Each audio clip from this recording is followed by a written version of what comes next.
This is a giant water creature weighing 200 kilograms and over 10 meters long. At this moment, it has not eaten for a month.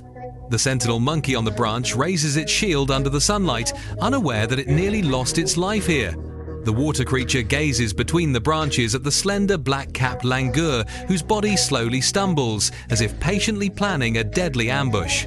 Perhaps it is fate that makes the black-capped langur particularly uneasy, as it feels a chill creeping up its back, unable to pinpoint where the danger lies. This is a primitive voice far from human machines. The river water is crystal clear, like an untouched secret realm. The monkey group leisurely plays in their hidden room, completely unaware that they have become the focus of hidden gazes. They quickly find a fruit-laden tree, enjoying the fruits while casually tossing the leftover pulp into the river, which is exactly the scene the group of diluted stones in the river has been waiting for.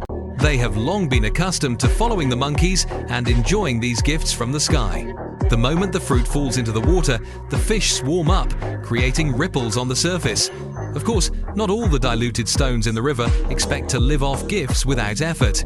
About an hour later, the well-fed monkeys gradually disperse, and the fish begin to return to their own hidden rooms. They can see the fruits hanging from the branches above the water and gather strength in the water.